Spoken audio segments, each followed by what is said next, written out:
I'm Tara Bradner, and this is Hopeful Hints, an infertility podcast where you will receive quick, hopeful hints to guide you through infertility. Here, you will find education, inspiration, and most importantly, find peace as you walk through this journey to fulfill your family vision. Welcome to Hopeful Hints. I'm your host, Tara Bradner, and today's guest is Natalie Reiter. She is a licensed counselor and has extra certifications on all things infertility. We are so happy to have you here today, Natalie. Thanks for joining us. Absolutely. Thank you for having me. We are going to talk about infertility and marriage today. And I just feel, and Natalie can agree too, that this probably does not get talked about enough. It's a hard thing to cover. Yeah, it really is. Before we get started, just share briefly, Natalie, what made you go into serving the infertility community? Yeah, absolutely. My infertility journey actually started pretty young. I was diagnosed with endometriosis at 18. And they had just talked very briefly at the time about how this might impact your ability to have children. And at 18, obviously, I was just like, kids, that's not a thing on my radar. Right? Yeah. And so I didn't really think about it until, my husband and I just started to attempt to conceive, and it did not go the way that we had planned. And we ended up going through reproductive medicine. So through that process, I was just like, we are not talking about mental health enough at all. And so that really made me research it further, get some further training in it, and kind of start Prairie Land because of that. Well, we appreciate you, Natalie, and all you do. You do so many things outside of just counseling to serve the infertility community. So thank you for that. Yeah, I mean, I think that's the whole thing is like it's a community. It's not just like one thing. It's not just counseling or just medicine or, just a procedure. Like it's a completely community-based event. Absolutely. So let's dive in. Hopeful hint number 1. So I think hopeful hint number 1 is that, going through this process can be actually a wonderful time to really improve communication with your partner. There's a lot of ups and downs.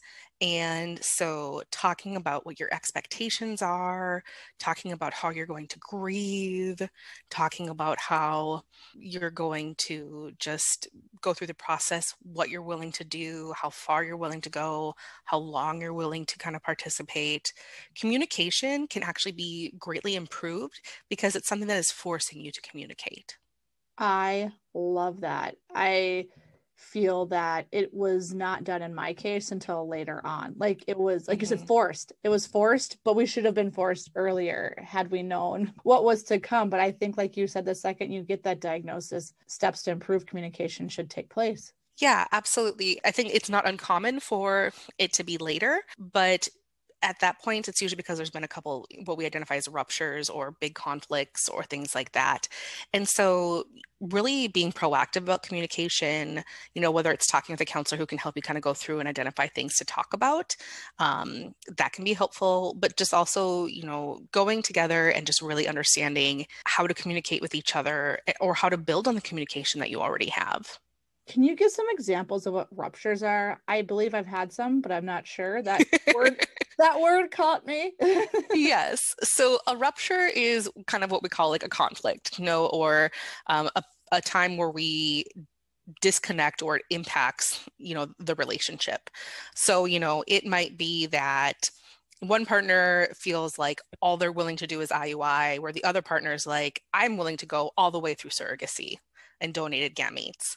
And it's like, well, if all of a sudden, IUI is not successful and you're getting ready to discuss IVF, if you've never had that conversation, that rupture that, we're not on the same page at all, that can be really impactful on a relationship. Absolutely. Hopeful hint number 2. So hopeful hint number 2, I think, is that this is a team event. This, even if it's like diagnosed male infertility or female infertility, or even if it is a same-sex couple going through this, process, this is a team event. It doesn't happen just for one person. To create a child, you need 2, sometimes 3 people, sometimes even 4 to make this process be successful. And so this is not a solitary journey. And so it really gives you an opportunity to get to know your partner in ways that maybe you wouldn't otherwise, and this journey to parenthood can look very different when you are very purposeful and very deliberate about the steps you have to take for it. I love that. That is so true. You know me, I already think that outside of just looking at this from a marriage perspective, infertility should be a team event when it comes to healthcare too. You brought up a very good point with that. Yes. I find that with my own personal work, that a lot of the emotional burden does tend to fall on the woman or on the carrying partner, especially if it's like an unexplained infertility. And so any way that your partner can support you, or for partners who are listening to this, you can support the partner who maybe is going through maybe more of the medical procedures, more of like the medication, more of that piece, understanding that there is a place for you in this. I think another thing that I hear is that, for the partner, whether it's male or the partner who's not carrying, they're not necessarily sure what role they even have in it because their bodies may not be as physically impacted, and they're like, I don't know what to do. I feel kind of lost. And so really, again, that kind of goes back to the communication piece, talking about what you need from your partner and what they can do to help and how to support and how you can come at this really from this team point of view. Love that team approach.